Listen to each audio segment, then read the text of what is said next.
A brief foreword. Hi kids, this is FNGR, and this Saturday, Brawny Buck as well as Manga Common will be featuring yours truly in their Halloween specials. Both of these individuals are content creators, who I've supported financially one way or another, which is more than I can say for someone else who will have their own Halloween special that day that desecrates a timeless classic. God damn it. There have been times where I've watched an episode and turned it off because the experience simply wasn't enjoyable, and there was no motivation to keep going. Heartbreakers is the sort of experience where I wished I had turned it off before it soured. It's filled with some great moments, but the execution is disjointed. Hasbro began beating me over the head with these holiday images. To hang our heart-warming dolls, if you want to join us. Well, that's mighty sweet of you, but we're just stopping in to wish y'all a happy hearts-warming. And I'm not saying that's a bad thing. Having a little holiday and family is totally what I needed right now. I'm not going to make any bones about this. I'm ripping off ANY's top 5 yay and nays. I feel it's the best way to drive through a regretful misfire. Number 5. That happy, warm, glowy holiday atmosphere from the get-go. That's us. See you later. Now can we open presents? Mike and I spent our first hearth-warming eve together. He couldn't wait all night to open his presents. Ever since then, we've always opened them the night before. It's spending Christmas with MLP. The episode bombs right out the gate. In presents, right? Uh-oh. That's your boring sisterly lecture voice. Applejack literally said that Hearthwarming Eve isn't about the presents and candy. The Apple family is steeped in tradition, and it's kinda hard to think she doesn't know how to avoid the mistakes that she makes in this episode.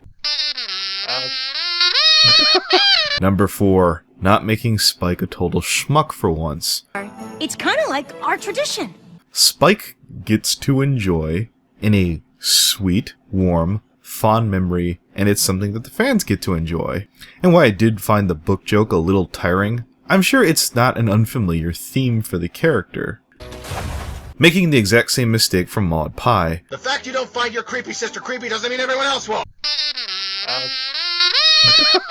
Number 3. Applejack developing a believable flaw that feels within her character. Here. Families, opening presents, raising the flag.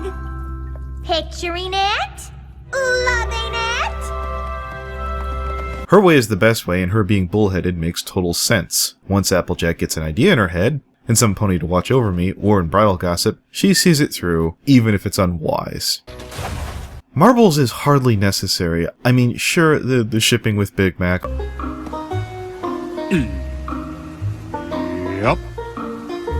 But all the other character dimensions are picked up by Limestone, Maud, and the parents. It's not just that she's Pinky's twin, it feels weird this late in the season to just mention, hey, Pinky has a twin.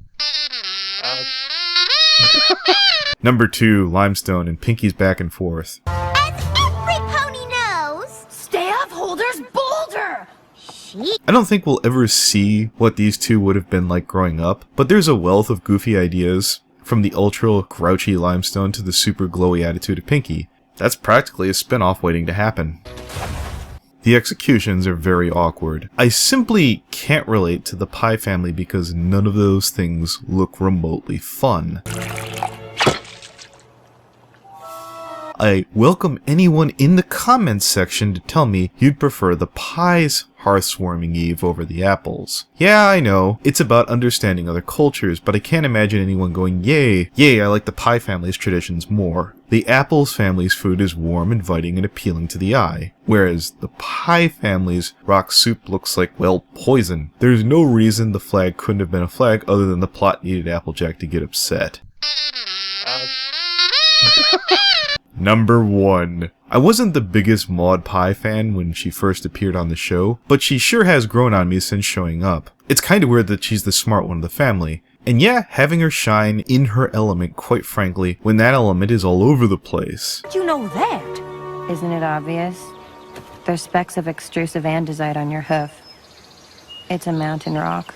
It would have been damn easy to keep making Maud horribly awkward, and who knows, I might have not noticed or cared. Honestly, after Maud's zinger on Discord, I was pretty sure it was all downhill from here. But our little Maud is just getting started.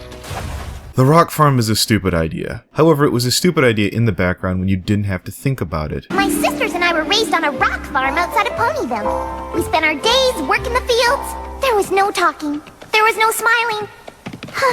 There were only rocks. Why are you harvesting rocks? Sure, I could think of a reason. Various materials. I could pop on Wiki. We could all do that. It's never touched on. Magic, design, parties, normal farming, weather ponies are all things that have an immediate and apparent use in Equestria. Hell, Troubleshoes' career as a rodeo clown is better defined in what it exactly does. Alright, I got the balanced perspective nonsense out of the way. I do have a suggestion. Simply put, the apples were a poor choice to bounce off the pies. Applejack is a rugged pony and she's more than able to rough it more, and well, quite frankly, anyone else in the main six. Well, I guess you could make a pretty good case for Pinky after this one. If Applejack felt the situation was too much for her family, considering her upbringing, in addition to how simply unpleasant the Pie family's traditions were, they used the wrong pony to convey the lesson.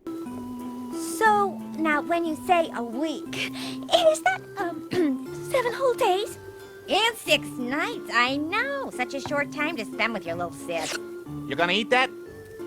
But I've got such a long to-do list. Alternatively, Rarity would have been a better vessel simply because of her high society roots. It would have been funnier, and quite honestly, the Pies family's traditions wouldn't have had to have been written to be so unappealing. The barf soup, the shoddy gifts, and the writing wouldn't have to make everything be, well, a rock. Who wrote something so damn repetitive?